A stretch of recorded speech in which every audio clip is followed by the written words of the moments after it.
व्यक्ति को मेडिसिन उपलब्ध करवाना, अगले 24 घंटे के अंदर आरआरटी टीम के द्वारा उन सभी का टेस्ट कराना, ये सभी कार्यक्रम चलते रहे।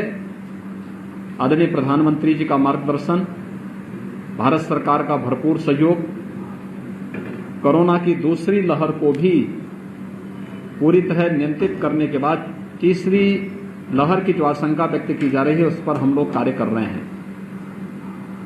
खासतौर पर तीसरी लहर के बारे में जो आशंका व्यक्त की जा रही है, यद्यपि उसमें कोई सशंकित होने की आवश्यकता नहीं, किसी प्रकार की भयभीत होने की आवश्यकता नहीं,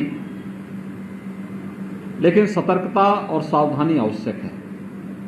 क्योंकि जिस समय तीसरी लहर के बारे में आशंका व्यक्त की जा रही है वह समय तमाम प्रकार की उन विषाणुजनित बीमारियों की प्रति भी अत्यंत संवेदनशील समय होता है।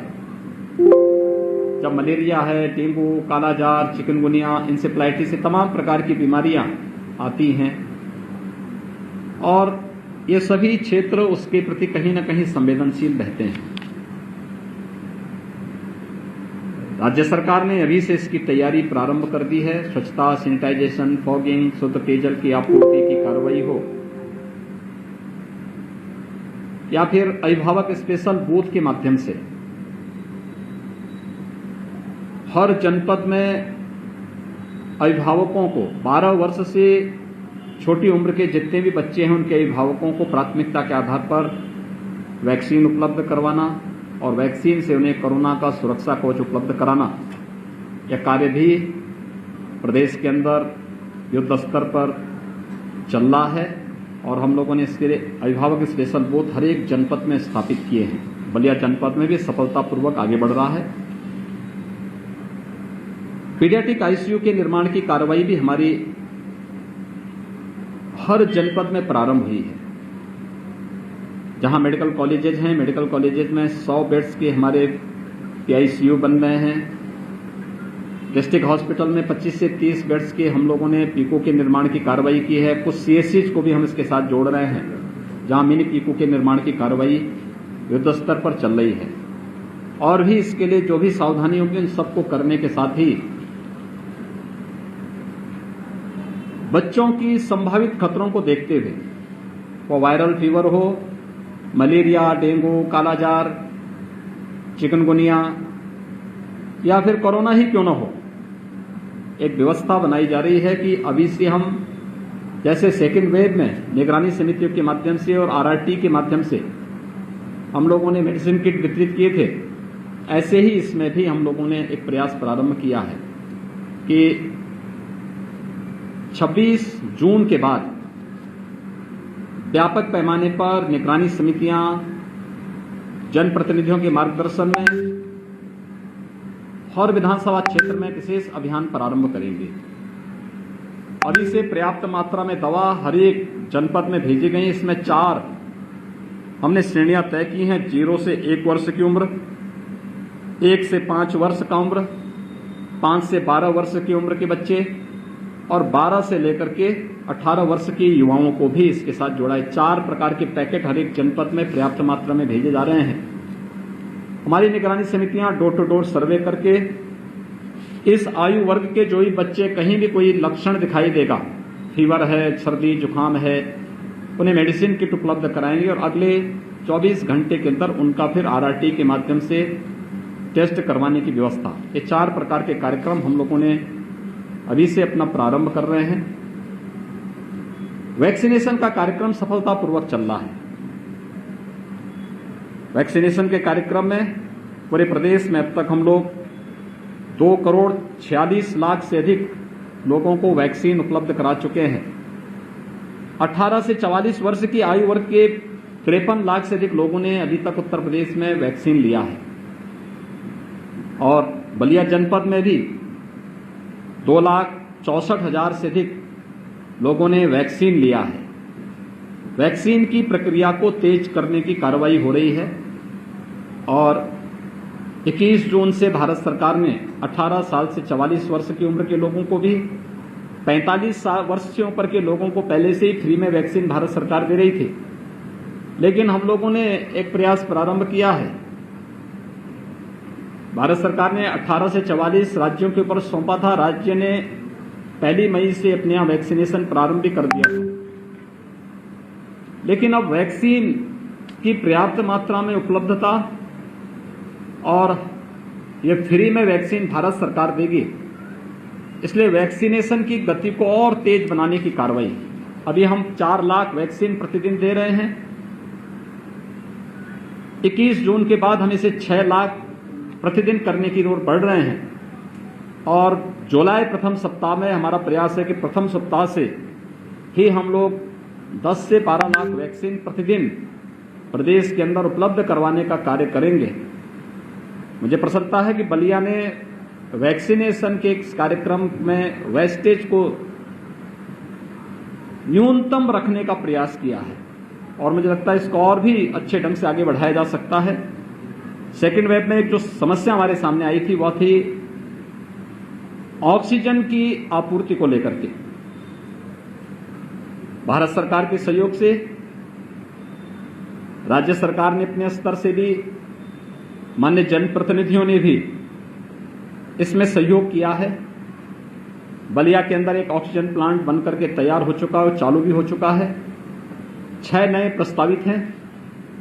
प्रदेश के अंदर वर्तमान में हम 431 ऑक्सीजन प्लांट या तो निर्मित कर रहे हैं। 100 ऑक्सीजन प्लांट हमारे स्थापित हो चुके हैं, शेष प्रस्तावित हैं और उस पर तेजी के साथ कार्य आगे बढ़ेंगे। उत्तर प्रदेश देश के अंदर सर्वाधिक टेस्ट करने वाला राज्य है। टेस्ट ट्रीट एंड ट्रैक के इस माध्यम से हम लोगों ने मजबूती के साथ इस कार्यक्रम को आगे बढ़ाने का कार्य किया है।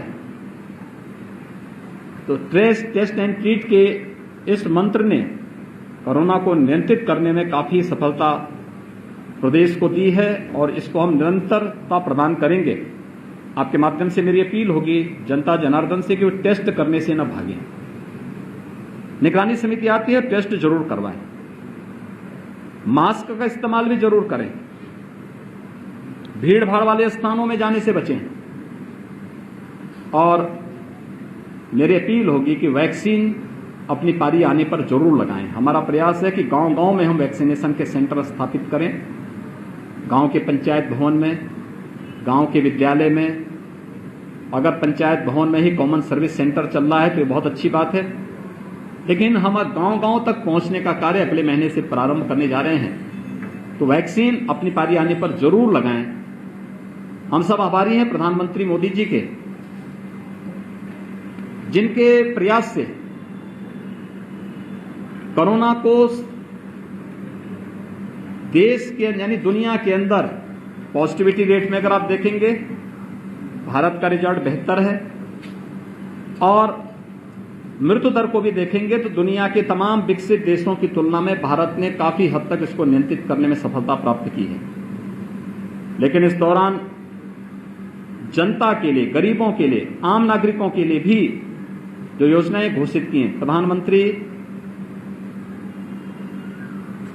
गरीब कल्याण पैकेज के अंतर्गत अन्न योजना वितरित करने की व्यवस्था, मई से लेकर के दीपावली तक प्रत्येक जरूरतमंद व्यक्ति को खाद्यान्न की व्यवस्था, पर्याप्त मात्रा में खाद्यान्न व्यवस्था ये प्रारंभ हो चुका है। पर यूनिट 5 किलो चावल या गेहूं हर जरूरतमंद व्यक्ति को, राशन कार्ड धारक को भारत सरकार निःशुल्क उपलब्ध करा रही है। प्रदेश में 15 करोड़ लोग प्रति माह इस योजना से लाभान्वित हो रहे हैं। राज्य सरकार भी अपने स्तर पर 3 महीनों के लिए, जून, जुलाई और अगस्त में इस कार्यक्रम को, निःशुल्क खाद्यान्न के कार्यक्रम को अपने स्तर पर दे रही है। यानी 3 महीने मई, जून, जुलाई और अगस्त में प्रत्येक व्यक्ति को 2-2 बार निःशुल्क खाद्यान्न की सुविधा का लाभ प्राप्त होगा। हर जरूरतमंद इस संकट के समय में सरकार के सहारा की अपेक्षा रखता था। राज्य सरकार ने व्यवस्था की है।